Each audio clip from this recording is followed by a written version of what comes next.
मला वाटते एकतर सुरुवातीपासूनच लाडकी बहीण योजना ही लाडक्या बहिणींना त्यांच्या आयुष्यामध्ये आनंदाचे काही क्षण महायुतीचं सरकार देऊ शकले म्हणून ती त्यांना रुचली आहे. पण विरोधकांना सुरुवातीपासूनच त्या ठिकाणी ही योजना ही त्यांच्या कुठेतरी नजरेमध्ये खूपच आलेली आहे.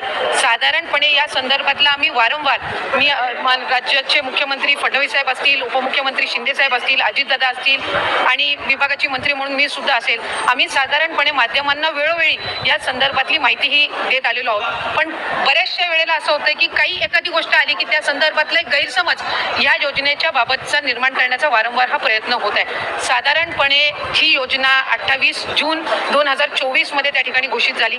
1 जुलैपासून त्या संदर्भातले फॉर्म भरण्याची सुरुवात झाली. पहिल्या टप्प्यातले 2-3 महिन्याची लाभार्थ्यांची संख्या साधारणपणे 1,33,00,000 होती, जे 17-18 ऑगस्ट 2024 मध्ये लाभ आम्ही वितरित केला. त्याच्यानंतर 15 ऑक्टोबर पर्यंत त्याच्या रजिस्टरच्या संदर्भातली जी काही मुदत होती ही त्या ठिकाणी सरकारच्या वतीने देण्यात आलेली होती.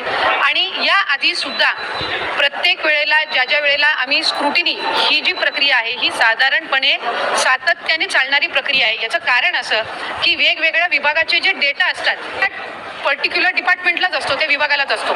आज महिला व बालविकास विभाग जो आहे हा कृषी विभागाचा किंवा माहिती व तंत्रज्ञान विभागाचा किंवा अन्न व नागरी पुरवठा विभागाचा डेटा हा ॲक्सेस करू शकत नसतात. आम्हाला त्यांच्याकडून तो डेटा प्राप्त होणं ह्या जो कालावधी आहे हा निश्चितपणाने त्या ठिकाणी लागत असतो. जानेवारी महिन्यामध्ये आम्हाला कृषी विभागाकडनं त्या संदर्भातला अहवाल प्राप्त झाला आणि त्यावेळेला नमो शेतकरी योजनेअंतर्गत ज्या महिला लाभ घेत होत्या त्या संदर्भातला आम्ही स्क्रुटिनी केली. 6-7 लाखाचा डेटा त्यावेळेला मिळालेला होता आणि त्या 6-7 लाखापैकी साधारणपणे 5 ते 5.5 लाख अशा महिला होत्या ज्या नमो शेतकरीचाही लाभ घेत होत्या आणि आपल्या लाडकी